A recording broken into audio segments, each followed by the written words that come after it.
it was a very personal experience and it was a very communal experience at the same time.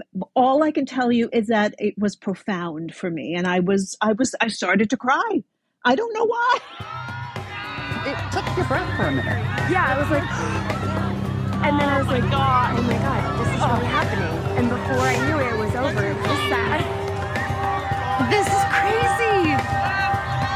This is so nuts. I'm Leticia Ferrer. And I'm Chris Alexander. And this is Totality Talks, the solar eclipse podcast. It just took my breath away, the whole thing. It's really cool that you can see the corona and you see the sun kind of spewing out from behind the moon. It literally took our breath away. A lot of people said overrated, but that was like one of the coolest things I've ever Not seen. overrated.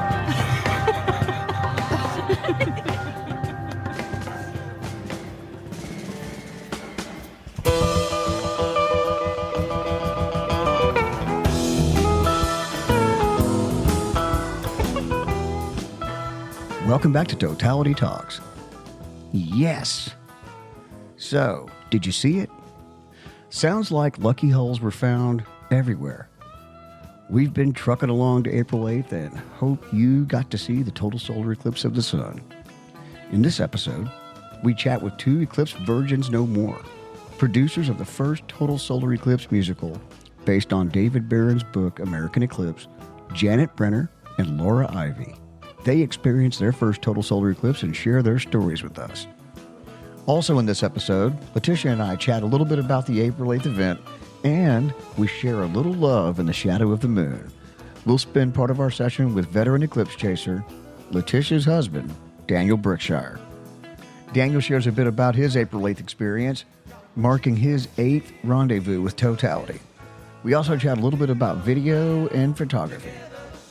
We jump right into our chat with Janet and Laura, where Leticia asks only one question.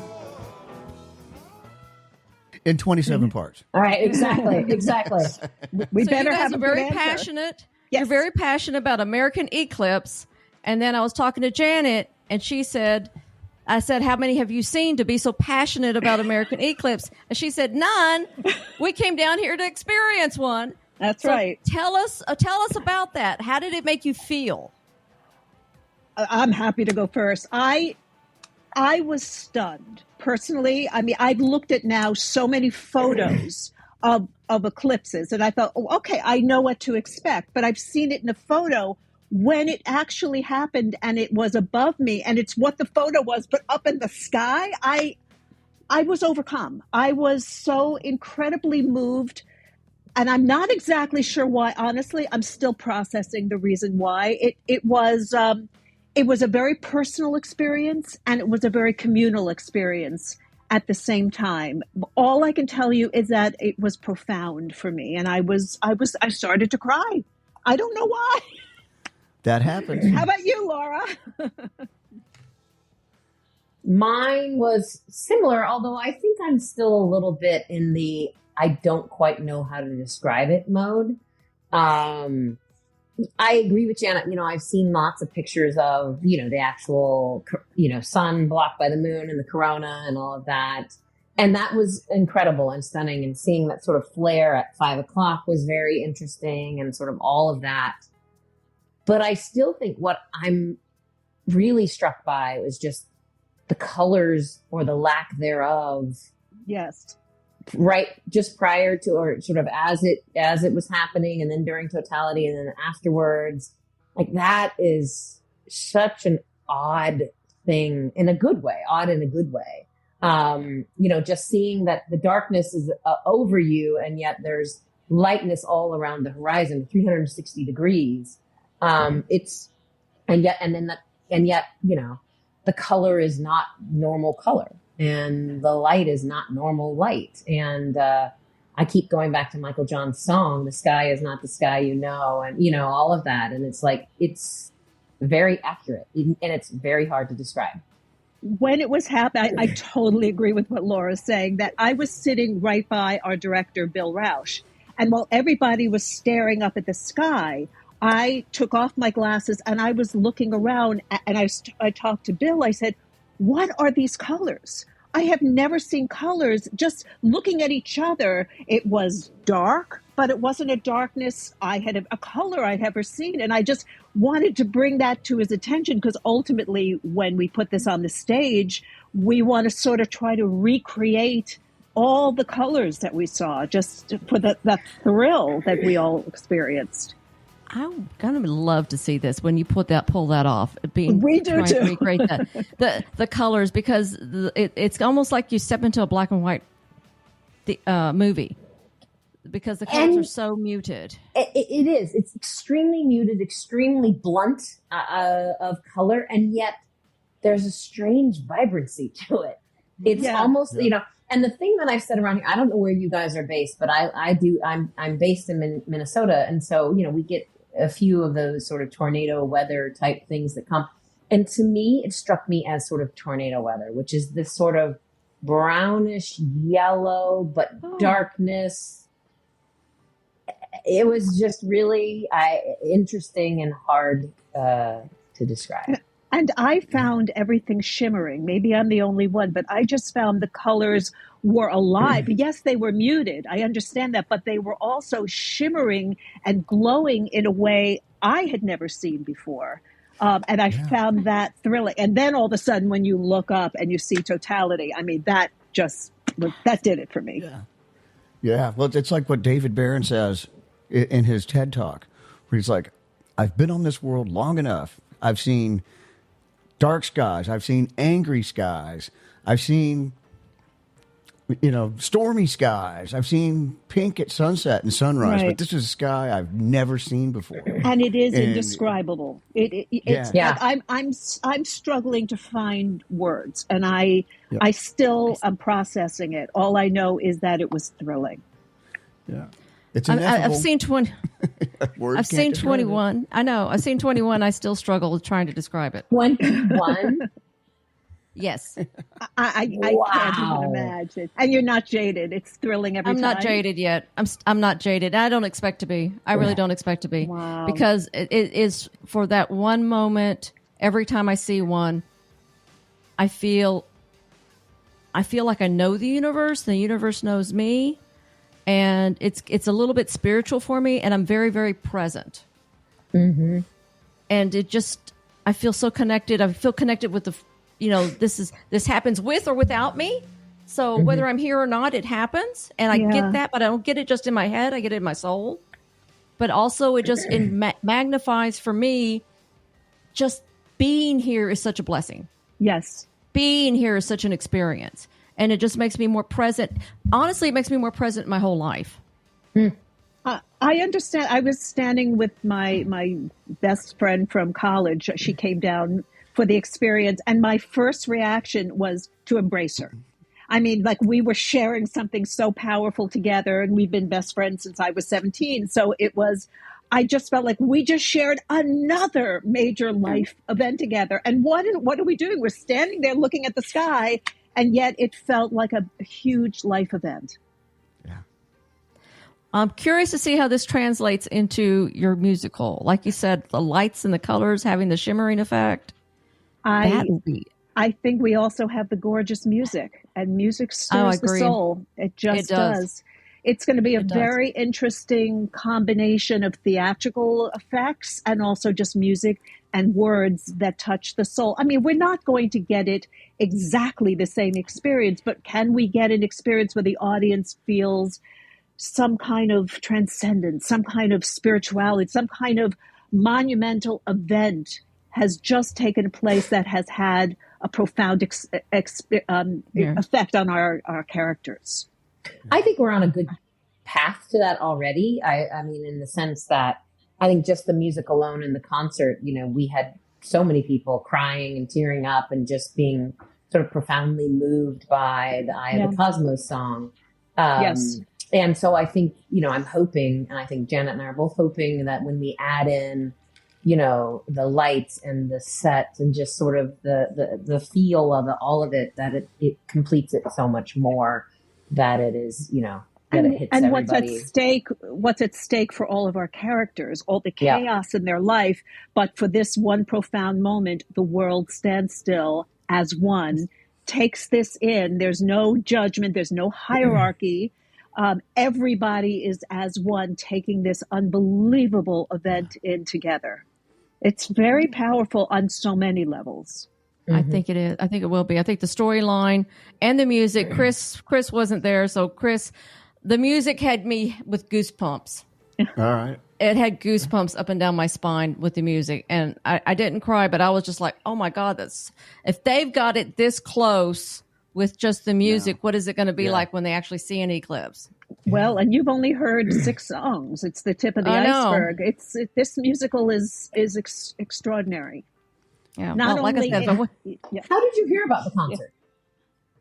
I'm friends with David Barron. Oh, okay. Chris and I are friends with David. Was on our podcast. Yeah, Right. that David surprising. Yeah, that makes sense. David was very supportive of me when I wrote my Texas Eclipses book, trying to promote the eclipse here. So he's been very supportive and a friend. I've visited him up in Colorado. He's one of the Eclipse Elite, Chris. Is that what we call him? He's Eclipse All-Star. He's one of the Eclipse All-Stars. I will say, we felt blessed to have him not only be part of the concert with us, but the morning of the eclipse, he gave a little lecture to our entire company, the actors and our crew, and then walked us through every step of the eclipse when it was happening. And we felt we were part of the elite. Yeah. Well, there is an opportunity here for the lighting of since you were talking about the spooky, the bizarre types of light. And, that doesn't really record very well on a camera. It's very difficult because that's an eyeball to brain process that is known as the Purkinje effect, where your rods and cones are shifting slowly as the light slowly darkens. And so to the blue. One of our guests, Dr. Gordon Tullipun, goes into this deeply in his book, and he talks about how your cones begin to go away and they're not getting enough photons, and your rods take over. That's why if you put a red and a green piece of cloth or a page out there, those start to become muted, and your rods start to take over. So you could have some pretty good fun slowly dimming the lights over the process of the musical and messing this with is going to be a lighting designer's dream project. Yeah, dream. And even costume, I think that's the interesting thing, right? Of the reds and the greens. And so how do they have those in the costumes that the audience is not even super aware, if you haven't been to an eclipse, like, oh, there's some red and green and let's watch those and let's see how the lighting designer takes that and changes that, and it, just changes everything sort of thing. And the shadows. The sharpness of the shadows is so interesting. Sharp, fuzzy shadows, It was so much. It's felt supernatural and natural at the same time. Is that weird? That's just No, I would completely agree with that. Yeah, I'm so glad you guys saw it, and I'm so glad you had clear skies. What a miracle! That was also amazing. Oh my gosh! I mean, sitting there from 12:20 to 1:38, right, during the, what do they call that first process? The partial phase. Partial phase. Yeah, the partial phase. Yeah. And so sitting there through that and being like, and, at times, through the glasses, you see nothing because there's just too much clouds and whatever. And I swear it was a minute before totality, that last cloud moved out of the way. And for the entire totality, we saw no clouds, the entire totality. Yeah. Somebody was smiling at us. Yeah, it was pretty fortunate for us. We feel really grateful and privileged to have had that experience, truly. And that was near Waco? Yeah. Was near we Waco. were right at Baylor. We just went right next to the Hooper Schaefer Fine Arts Center, right where we had been for the last 3 days doing rehearsals and stuff. And we were there and just, enjoyed that part. It was perfect. It was absolutely perfect. Well, can we do just a little bit of a brief intro, and each one of you go through and just kind of tell us your background? Yeah, we forgot that. We jumped right into the convo. It doesn't have to be, too detailed, but just a little bit about your background and how you went on this path to create this particular musical. Sure. Want me to start or Laura to start? Yeah, sure. Go ahead.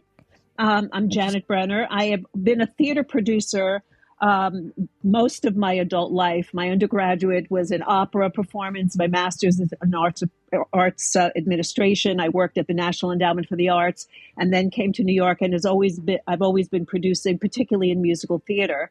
And new works is what interests me. And Laura and I met on a movie that we were producing called The Last 5 Years, and we definitely clicked, and we decided to do another movie together. And then from there, we decided that we were going to start really developing shows and producing shows together. So here we are. Wow, that's great. That's great. And then how did you find David Barron and make that part of what you were we doing? optioned his book. Okay. We optioned the book, so that's how we got to meet with him. And then he came to one of our performances. We did a workshop, a reading 2 years ago. And he came and we met him then. And he just was thrilled to be as involved as we wanted him to be. And he's very wonderful. excited. Oh, he's yes. wonderful. Well, he's delightful. We adore him.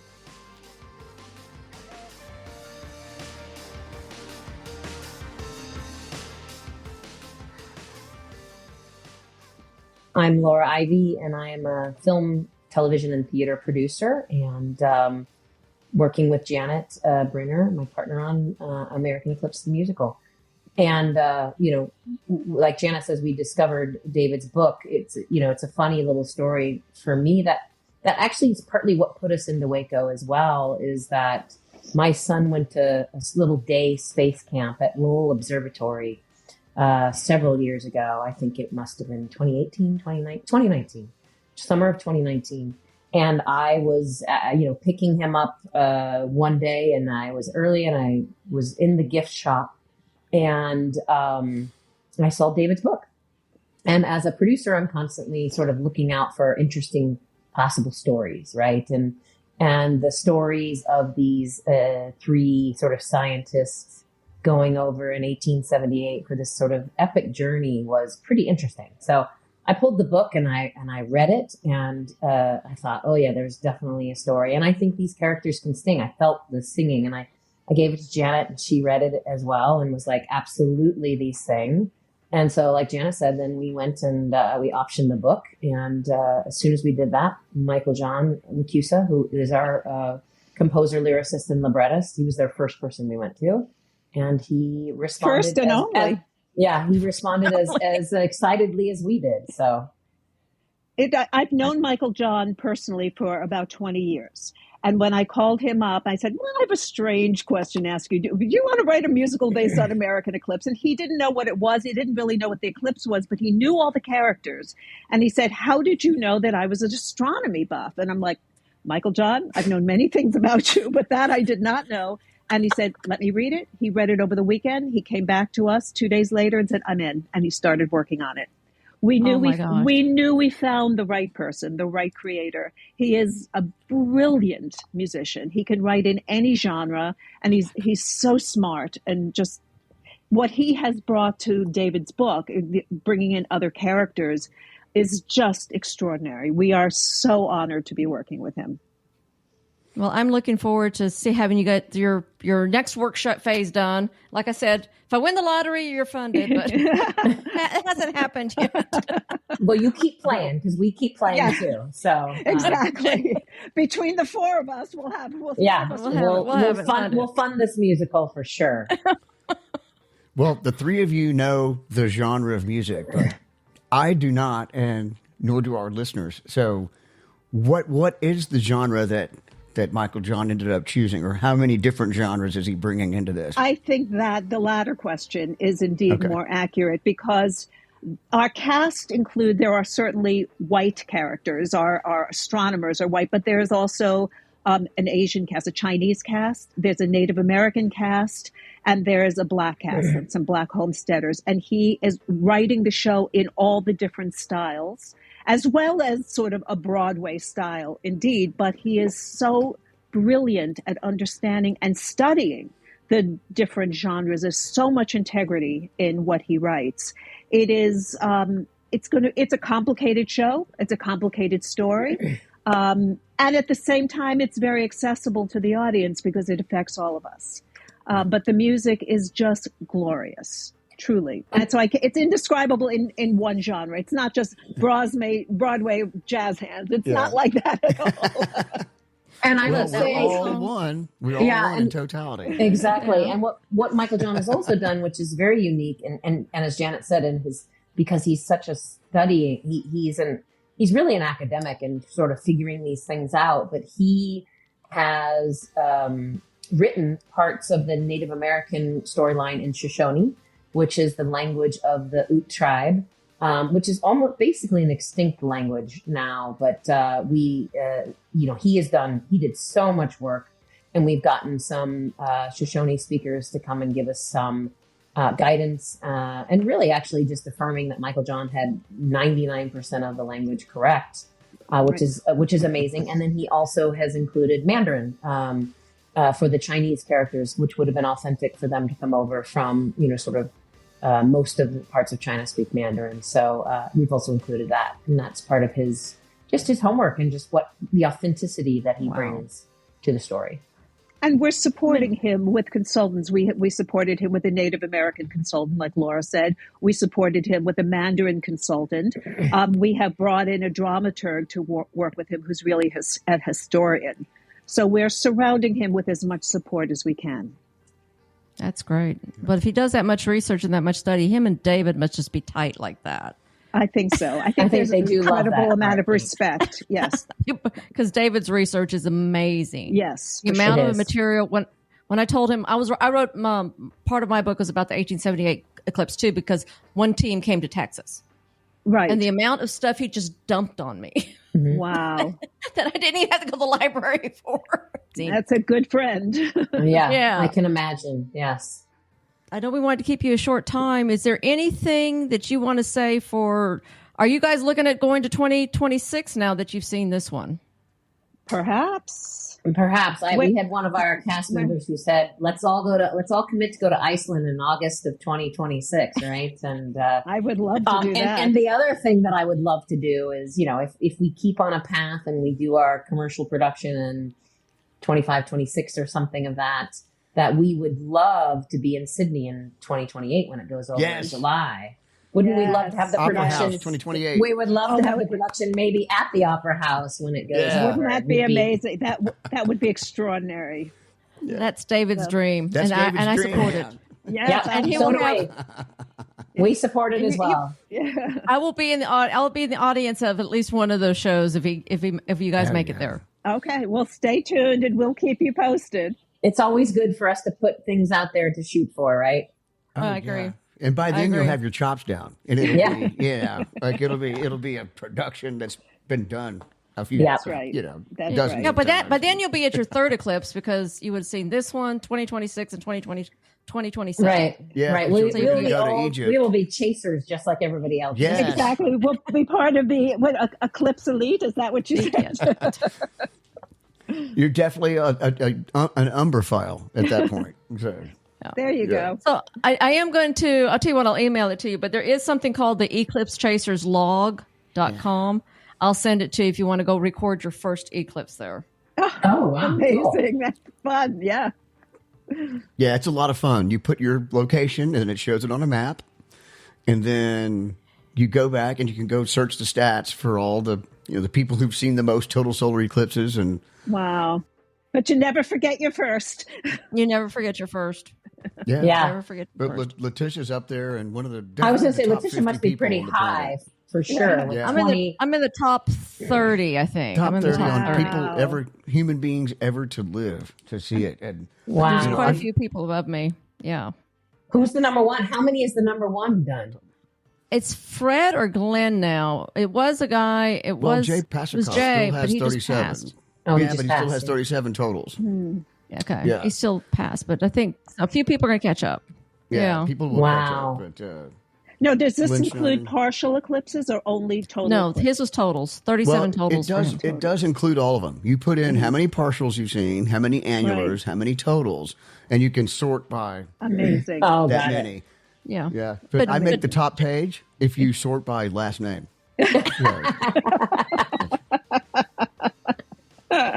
But yeah, I made the top page. Well, I'm thrilled that we got to experience our first together. Yes. That was really significant.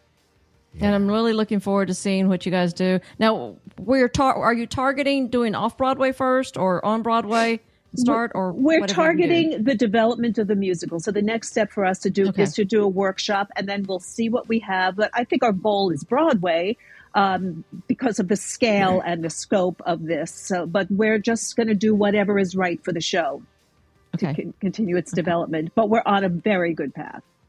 Good. Yay! Yeah. Like I said, 2028, Sydney. Yeah. I love that. Put it out there. Sydney 2028. Amen. Sydney 2028. Okay. Well, thank you so much for your time. Is there anything else you'd like to share with our audience? No, yes, I would love to share. Please follow American Eclipse Musical on Instagram. It's got one post on there right now, but that's where we will be posting updates, of what's happening with the show and, putting pictures up from future workshops and, anything about production. So American Eclipse Musical on Instagram would be great. Absolutely. We would love the support of, yes, please, because the support of the community would be wonderful. Yeah. Yes, we'll do that. Thank you. Great. Well, thank you so much, Janet and Laura. I appreciate your time on this. Our pleasure. Thank you. Thank you. Great to meet y'all. You too. And lovely to meet you as well.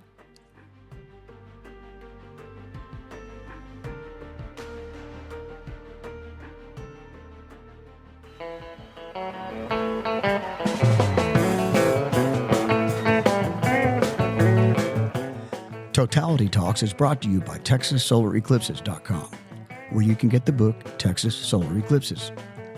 Learn about solar eclipse safety, the total solar eclipse in Texas of 1878, how technology influences our experience, and citizen eclipse science then and now.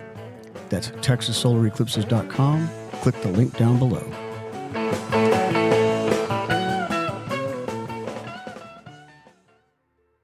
I don't want to mention names, but I do want to say that one interview that I saw on TV where the lights were on the person running around during the eclipse was a little bit, yikes. I want to use the word cringe. Yes. Cringeworthy? Cringeworthy. A little cringe? Bright lights are bright on. light on top of the person during the totality. Yeah. Yeah. You have to deal enough with the light being turned on when the sun goes out. Yeah. And the city lights kick on. That's an indicator that it is getting dark. Yeah, my location did not have that. However, the beer vendor had all of his lights on. But it kind of made kind of a cool picture because when you did the 360, you kind of had the sunset, you had sunset, and then you had the beer vendor. A little bit of lights. A little bit of lights, yeah. Yeah, I had a perfect experience. Should I go ahead and tell my story? Sure. As stated in the bonus episode, I had canceled my refundable ticket to Indianapolis. I think maybe that very evening when we were talking to Sally and Kati, I went ahead and bought another one. And I bought the other ticket, and it was like, okay, it's still refundable. And the price actually went down. That's what was shocking. Wow. Is that I thought that it's going to keep going up, up, up, up. The clouds were going to make people want to go to Indianapolis. And so I went ahead and bought it, and then I was stewing on it the entire time in Kerrville, thinking, I got to get out of here. And then I had the funny situation where Dr. Ben Bow, which I connected the University of Hawaii Solar Wind Sherpas team to the Kerrville people and got them connected. It was beautiful. They were interacting with people. People were coming down to their science site and looking at their gear, and they had it all roped off, but people were just wandering into it and like, wow, what do you have here? Well, 16 ZWO ASI cameras set on top of huge mounts, all connected to different type of spectrum filters so they could get a full data analysis if they had clear skies. Well, that's just it. Did they have more equipment there than they had in Australia? Oh, I didn't see the Australia setup, but they did revamp their gear. And they said that they built machined mounts that could hold, each one held 8 of those cameras with filters. And they had 2 rigs with those mounts on them. And I think they did that all the way up the path. So they had either 4 or 5 sets of that particular type of rig. Oh. And it was incredible. And so, Dr. Ben Bow, he's such a great guy. And He's so friendly and willing to, he knows that it's a crapshoot, and if there's clear skies, he will have data. But even with high, thin clouds, those guys can't capture proper data for their experiments. They have to have clear skies, and so at least they got polar aligned, and we had perfect weather the first couple of days when we got there, and then it just devolved into a cloud situation. And that night, Sunday night, the reports were getting worse and worse. And thank you for the windy app. I would call it a crash course in how to use that thing. I was like, how in the hell do I get just clouds only? You help me out. And so I finally got it to where it would do just cloud forecasting. It was horrible. It was like 98% cloud cover with a 70% thickness. Yeah, I know. And so I made the call at 5 p.m. on Sunday to bolt and execute the dreaded Plan D. Plan D? Which was to leave Kerrville. Plan D. Plan D. Yeah. Plan A was Kerrville. Plan B was Junction, Texas. Plan C was go back to Austin. And then the dreaded Plan D was to get on an airplane and fly to Indianapolis. And so I did the dreaded Plan D. The concern was that the connection was through Las Vegas. The only way to do it on a decent budget was I had to go to Las Vegas. And there's nothing I hate more than leaving the path of totality to try to get into a better place. You texted me from Vegas, and I was like, "Oh my God, where are you?" I'm going into the path. I left the path, and I didn't even get to gamble either. That's I had to stay in the airport. But you can gamble at the airport. Well, yeah. I know. Who plays airport slots? Some people do, and some people win, but just very few. Yeah, they do. They do. That's how they keep you coming back. I have the one guy that won. Yeah, they like the very last, like you're leaving town, and then you hit that slot, and they like, oh, I'm coming back again for sure. Sure. Yeah, can't wait. Got to Indianapolis on a red eye. Arrived at 6:55 a.m. And it's like, okay, well, I don't have a hotel. My flight's at 8:30 tonight, so I'm just going to hang out all day. And I hung out all day, and I met this guy at the airport, like right there, having coffee, little restaurant, had coffee going on, and he saw my shirt, and he's like, hey, where are you from? You're definitely here for the eclipse. And turns out he was coming to Texas as well. And he had bailed on his Texas Airbnb and changed his plans to go to Indianapolis. So there were quite a few people that went to Indianapolis. And there was even one girl that was canceling. She had 4 flights to different locations and was canceling all of her other flights because she had 4 different spots set up as her bailout plan. I'm like, that's dedication right there. Well, that's awesome. Well, I did the Wii eclipse, so I was committed. Yeah, and luckily, you had the Wii. You were, but luckily, I had my superpower. My parents, who are very, very close to God. So awesome. Hey, it worked. All the prayer it worked. Everybody else. Yeah, 80% of my buddies, 90% of my friends that were in Texas and had no plans of leaving, got to see it at least for 10 to 20 seconds. They saw totality. Yeah. Well, because the clouds were moving so fast that you were going to get a break. So we were scheduled for 4 minutes 23 seconds, and I haven't looked at my husband's video, but I think we got 4 minutes 20 seconds. We lost the last diamond ring. The cloud moved in right. Well, you saw it the whole time. Yeah, pretty much the whole time. I just lost the last diamond ring. Wow. So my husband has posted the video, and I shared it with everybody on that follows me. So he did good. I saw that video. He did good. He did real good. Yeah, you caught the diamond ring, and then the cloud came. Yep, it's right it there. was perfect. Right. I don't think we caught the diamond ring. I think we did. I don't think we caught it. Okay. Well, you got third contact. Yeah, we got to third contact. You got third contact, and maybe like the little light in the diamond ring started happening, and then it was clouds, which that's a blessing. It is. I tell you, that is straight up blessing. You got a lucky. I had my parents with me who are right with God. That's all I can say about them. They are just right with God. Right with God. All the prayer worked tell you out. what. I'm so happy that all of our friends that live in this area got to see totality. It makes me happy to know that so many people got to see it. In the face of a weather report that looked like everyone in Texas was going to be socked in. From so many days. And out. I'm very grateful to the comments I'm getting. Okay, now I get it. Because a lot of it's interesting talking to different people about it because they got to see it, and some of them are it was really cool and everything. So some of them I turn around though and I ask, how did it make you feel? And then that totally changes how they're describing it to me.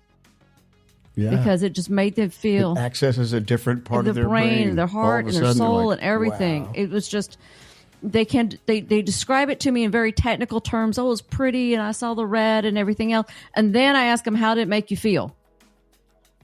And and some people are just going, yeah. When's the next one? Yeah, where's the next one? I'm telling them Spain, and I've started looking at Airbnbs. Although I think the ones I'm looking at right now, probably 25,000 people are looking at them too. Yeah, there is definitely an increase in the number of eclipse chasers now. Like there is a new birthing of eclipse chasers that are now seeking a place to stay in Greenland, Iceland. And I just want to make one comment here. So, I want to thank all the schools that took the time and the effort to have their children see the eclipse. Because I'm sure that they saw something wonderful and inspiring to them that will remind, in 21 years, they're going to be in the path with their kids. It's going to be great. I just really think it's going to be awesome. Yeah, it affected people. We sit here and we talk about how great it is and how incredible it looks and feels and all that stuff. But when people that had a passing interest in it come to me and say, that was incredible, or that was fantastic, I cannot believe it. And I'm seeing texts and posts from people that are like, wow, I had no idea. Now I get it. You aren't all a bunch of crazies. So I got one more story for you on the bailing. So I was hosting the event down in Hillsboro. So my parents came. My sister stayed at my house, so she bailed on me. And then my brother came over. My brother-in-law and his girlfriend were supposed to come to Hillsboro, and they got up that morning. They saw the clouds, and they started running for Arkansas.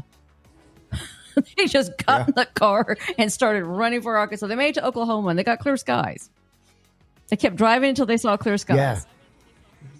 Yeah. I had some friends that drove that flew from Minneapolis to Texas. And then they had a van, and the day of, they drove north to Sulphur Springs, I believe it is. Sulphur Springs. They just kept going north. Like, we hope we don't have to get to Arkansas, but we're taking all of our projected times for driving, and we're doubling it. And then that's our plan. So we'll leave at 6 a.m., 5 a.m. So if it doubles, we'll make it. Yeah. So I am real happy about one thing, too. All 4 of my Kate teams got data. I know. Right. It was awesome. I have access to all the data. I'm going to go and make quick little videos of it. I haven't had time yet, but I did make one quick little video from one site, and I'm going to go grab the data from the other ones and kind of just string them together. It won't be what Kate's going to publish, but it's kind of like a little preview. Sure.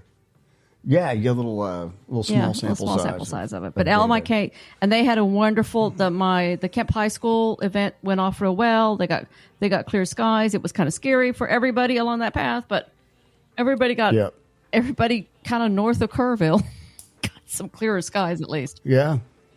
It was really interesting. I had some friends from Colorado that were going to meet me and stay in the RV.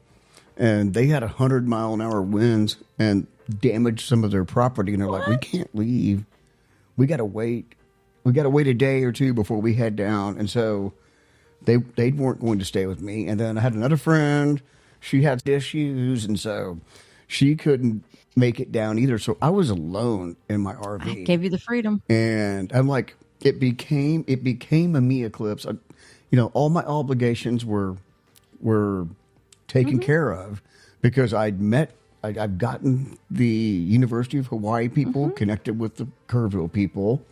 They were all set, and they did great. They really enjoyed the Kerrville vibe, and that was cool because they were like, we love these people here, you know.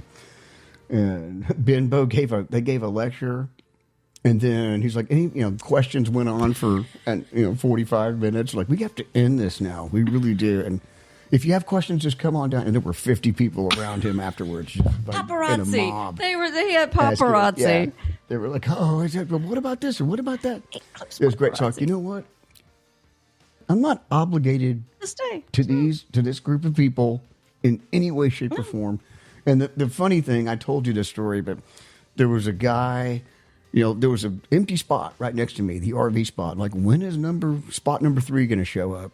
And spot number 3, he finally shows up, him and his wife, and they're trying to back their brand new RV into the spot, and they're just messing it up, and they're like 3 feet over into my area, blocking my view. And I'm like, okay, we got to work on this. So they're really cool. We work on it, and we get it worked out. And then he tells me that, yeah, well, my son's on the Solar Wind Sherpa team. And I'm like, oh, really cool. He's like, yeah, he was on the Antarctica trip. It was like, when I went to Antarctica, I met all those guys. He's like, oh, he was on that trip. He's like, well, what's his name? He's like, oh, Benjamin Bow. So it's his parents, Benbow's parents. And so we laughed.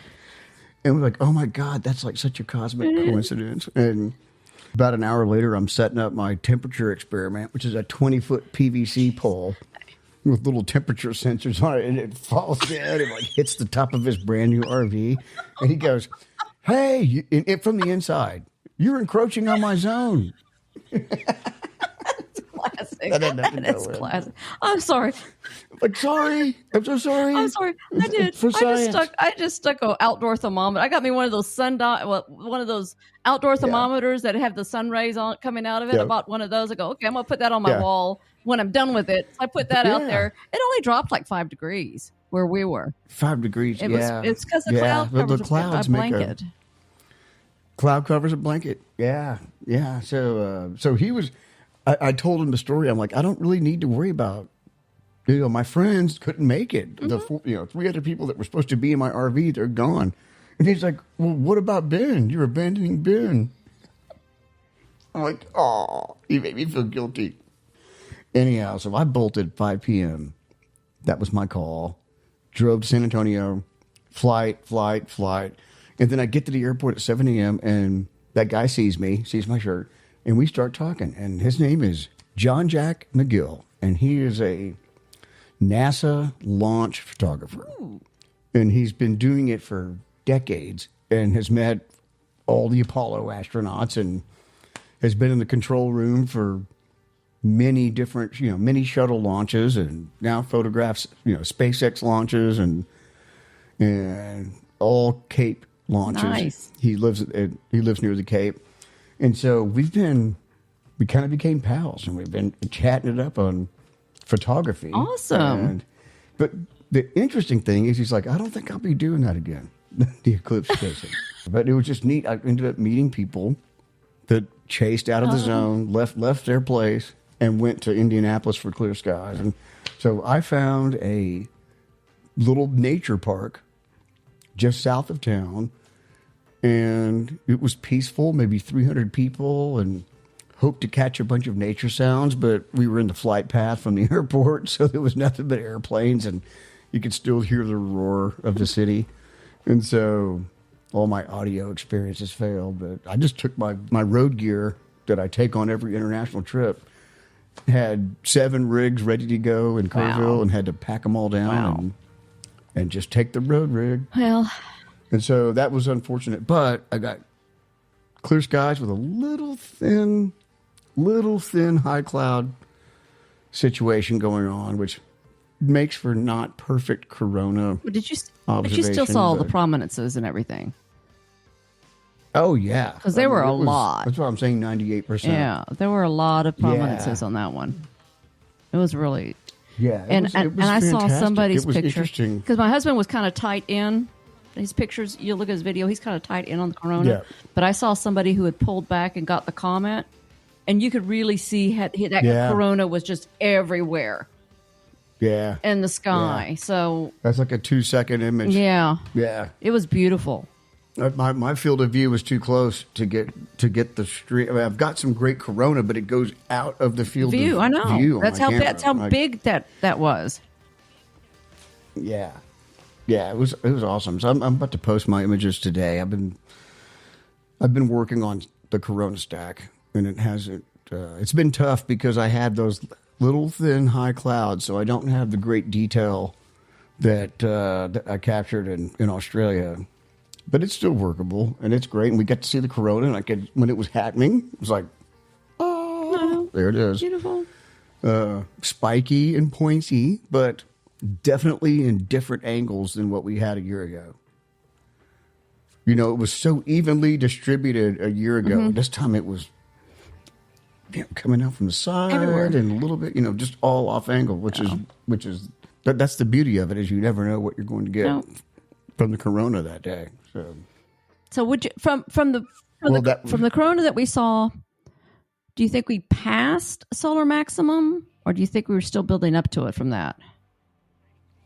It was pretty out there. Coming from what it was a little different, coming from what Rick Feinberg said, it's like and Fred Espenak is like, we won't know until 2 or 3 months after we get past the peak of solar max. Right. We just don't know until the data comes in. But it was weird because there was a brief period with no sunspots for 2 or 3 days, and that seems to be kind of a rare thing. But they kind of whipped back around, and we've got them now.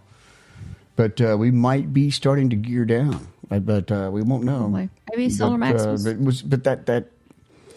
think that corona in 23 was definitely a unique, uniform, pointy. I remember, I know, very pointy. Well, this one was pointy too. If you look at the pictures, it was very pointy.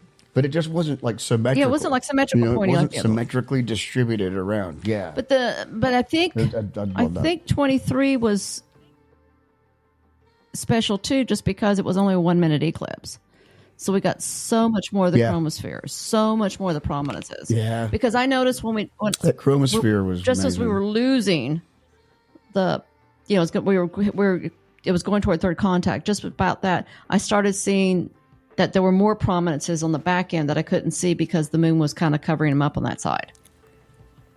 The exit prominences were fantastic. That's when we had that huge one. And my imaging failed on the back end. I won't go into why, but operator error. So I got great second contact. I missed all my third contacts are out of focus. So, but I did get like 3 different corona brackets, so I've got data to work with. But I'm just upset that I had some operator error and messed up third contact. And you learn some lessons. It almost made me. It almost put me into the Dr. Kate philosophy of just don't even photograph it. Just let it go. Like the experienced eclipse chasers, they don't even photograph it anymore. They don't even try. It's like I might evolve there. That's why I married a man who takes pictures. Yeah, let him do it. Yeah, I want to enjoy it. Yeah. He was so stressed. So we had another telescope. We had the little Vespa telescope. But the clouds before totality were so bad, he couldn't get a lock on the sun. Couldn't get it dialed in. Couldn't get it dialed in on the sun. And then they cut, every time we tried to get it dialed in, it would fade out. We couldn't get it focused. So we ended up just giving it up. So the only one that we got any pictures from was the one that my husband's just basically sitting on top of. A movie camera. He had the video going, and then he had another camera going, taking pictures, but he was just basically sitting on both of those. Tell me about your outreach and how your MC My emceeing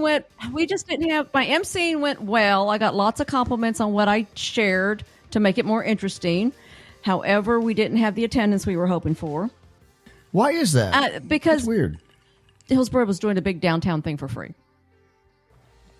But all my outreach, all my schools, in fact, I have to post it. I did 3 schools, gave away glasses and did things for them. I still have plenty of books. If anybody would like to have a copy of my book, it's soon to be on display. And we have plenty of glasses. And T-shirts. Yeah. We have plenty of T-shirts. We will be sending mini glasses down south Yes. for the annular eclipse of this fall because, what is it called? The Astronomers Without Borders? Yeah, Astronomy Without Borders. And so we'll be encouraging people to send your extra glasses to that organization to be distributed down south, unless you want to keep them for 2026 and plan on going to either Spain, Iceland, or Greenland, which is 28 months away. 28 months away. You know. So they'll store them in a cool, dry place, and they'll be fine. I'm planning on taking at least 1,000 with me to hand out To where? to Spain. Well, I'm thinking about taking everything I've got that you sent me down to Chile for the annular, and then I'll be skipping over to Easter Island, but not too many people will be going there. I guess you will still see annularity in Chile. Okay. But it will be near sunset. Because it is one of those big Pacific Ocean arcs that only crosses Easter Island and then maybe hits Chile. Yeah, because I thought it was sunset in Chile. Yeah, it's way down south. Yeah, it's almost like El Calafate. It is so far south at sunset. Well, El Calafate is where I got that really good video in 2010 of the total. That's where I was for the total there. Yeah, that's a cool spot. It's Wednesday, October the 2nd, 2024.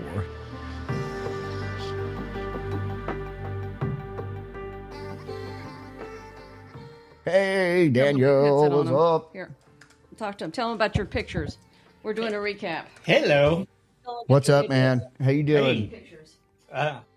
I'm doing good. I'm doing good. Awesome. Yeah, I loved your video. Oh, thank you. It looks like y'all got a lucky hole in that. Oh, man. The instant after third contact. Yeah. Boom, cloud, Yeah. done. Yeah. You could see the Bailey's beads and then, oops. Bye-bye. No, that's not oops. That's success. Oh, yeah. I mean, that's... Yeah. Yeah. Well, what's more success was 3 cameras. One of them worked right.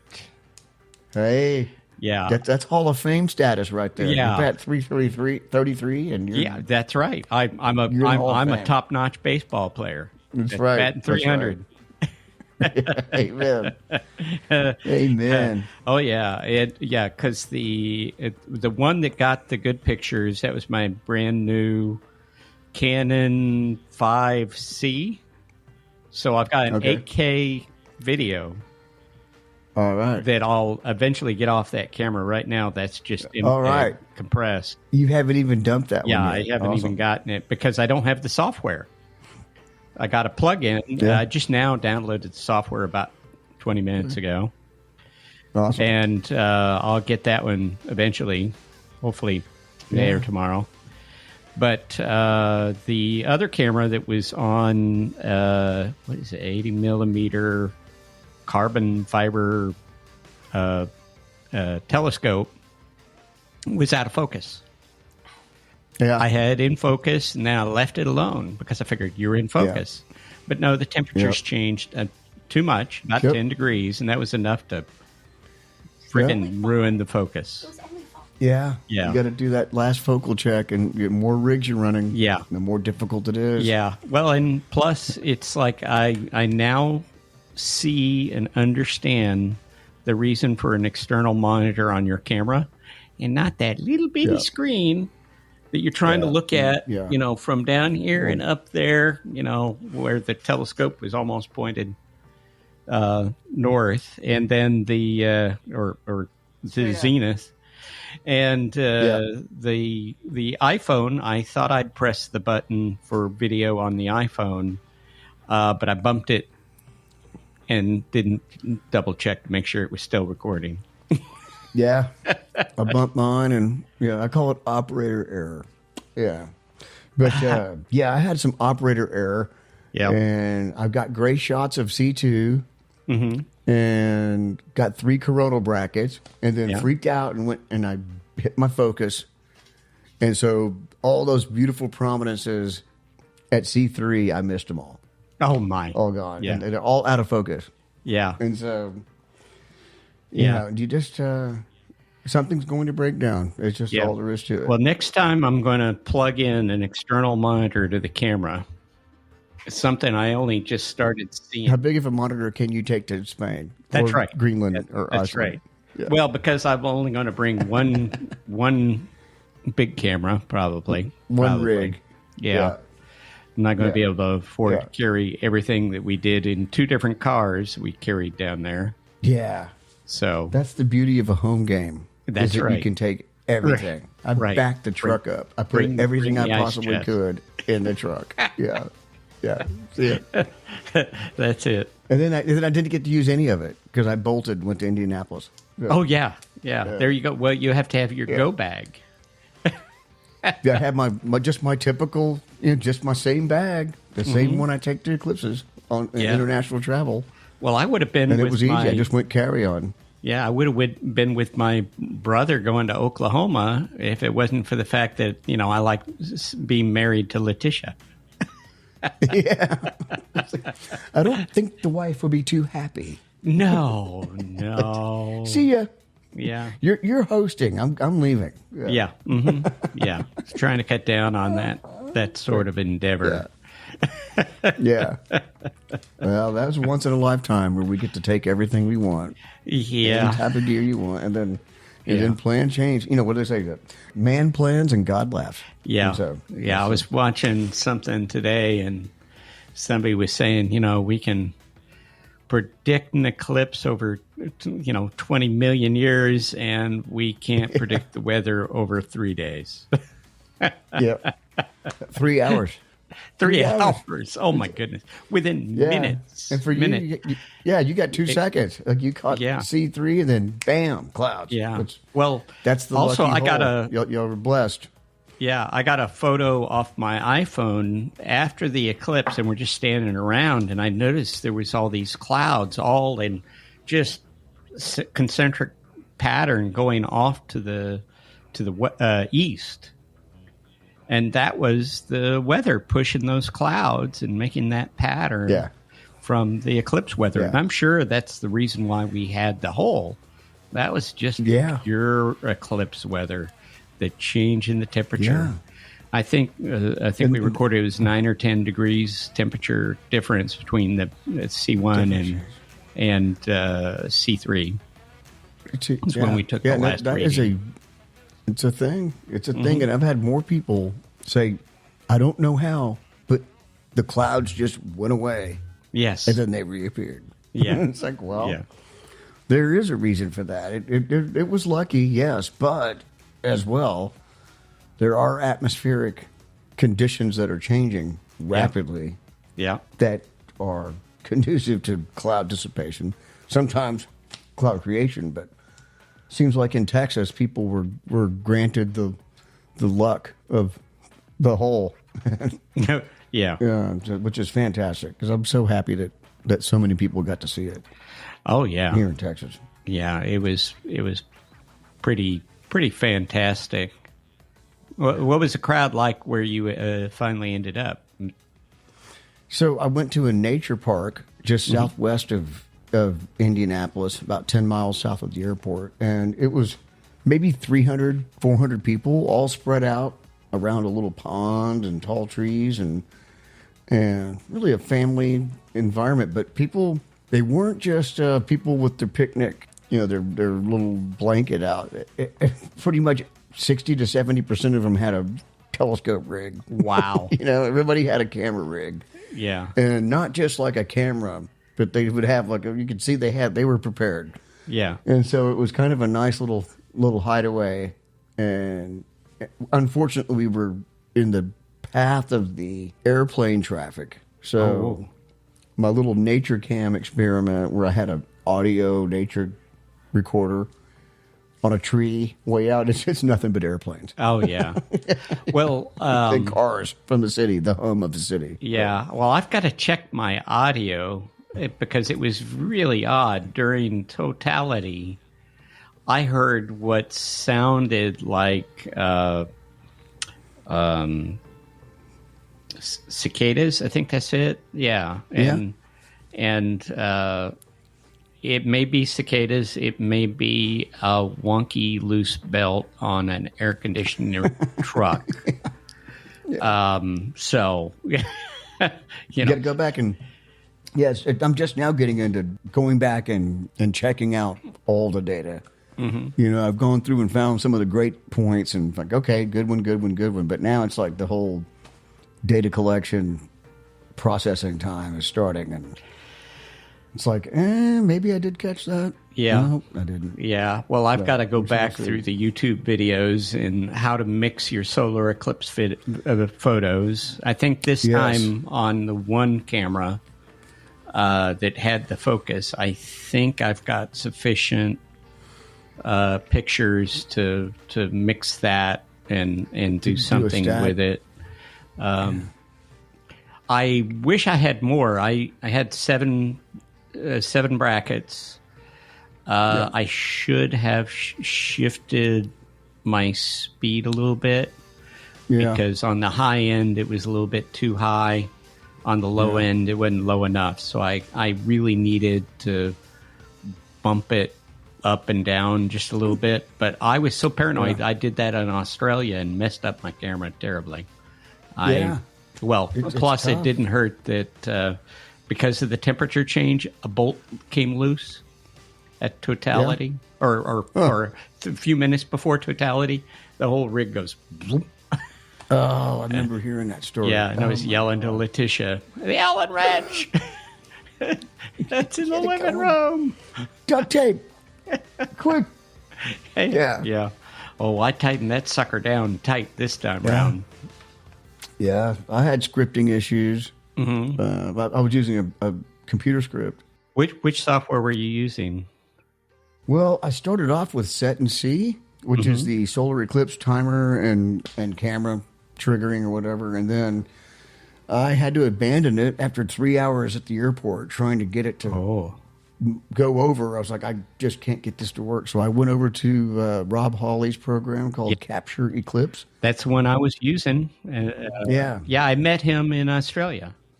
Yeah. Yeah, unfortunately, I also spent some time with Robert over email a few days before the eclipse. Yeah, in the embargo period. Yeah, I finally got around to connecting the new camera to his software, and apparently the library that he uses from Canon does not support my camera. Yeah. So I was using, I was forced to use my Canon R, which I bought for Australia. So, that was a while ago. So that camera is like old hat and whatever. And I used the new camera on the old Sigma lens, and it turned out to be better because I could focus it. I had more control over the Sigma lens. And Robert's program is beautiful. It's got some focus capability. If you've got the right camera, it'll let you do it. Plus, I used his GPS that he recommended, and so I was running the GPS. So it was pretty good. The only problem I had was focus. It's always something. It's always something. I may still be able to bring those out. Well, hey, it's been great chatting with you. We'll do some more. I'm just glad that it's over. Yeah. It took me a week to get over it. Oh, yeah. I can't even go through data. I'm just now getting there. I felt good that I didn't have the software for the video and that I had the MP4 video. I told it, record one RAW and one MP4. Yeah. And so I was able to post that one with minimal editing. Yeah, it looked great. It looked fantastic. Yeah. I love that. I dread doing the actual work now. Yeah, I finally got into the work, and I'm just not sure if I want to release my first effort. It's like I should probably go try it a couple more times and see how it goes. But until then, I've been making fun of fake photos. That's all I've been doing. That's it. Well, that's more fun. Yeah. It is more fun, yeah. You're stealing the sanctity of a total solar eclipse when you post a fake image over. Yeah. Well, I can get a little sanctimonious about it. I'm Yeah. trying not to. Well, at least you picked the best fake photos for your caption. Those were fantastic. Obnoxious. Those were lovely. Somebody's like, why didn't you do the one with the unicorn? The one with a unicorn flying through the moon. Like, Yeah. There was a guy that posted this morning about the phoenix egg he found in his backyard. And he's narrating, it's like, remember the video I posted of when the phoenix came out of the sun? Well, it laid an egg. Yeah. It laid an egg on my property. It's mine now. I'm putting it on eBay. That's right. All right, Daniel. We'll see you soon. Okay. All right.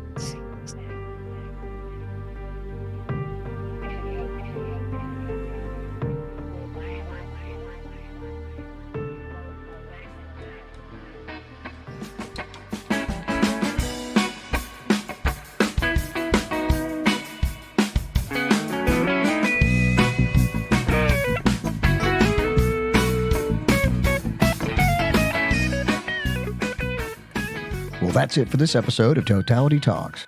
We hope you enjoyed our chats with Janet, Laura, and Daniel. The sun is setting on Season 1 of Totality Talks, but we plan to have more stories from eclipse chasers and eclipse virgins to close out the season. We have 28 months until the next total solar eclipse. It passes over Greenland, Iceland, and Spain on August the 12th, 2026. We'll be taking a break, but plan to have bonus episodes every quarter to keep the vibe alive. We will continue to have incredible guests, and we sincerely thank you for the support. As always, clear skies.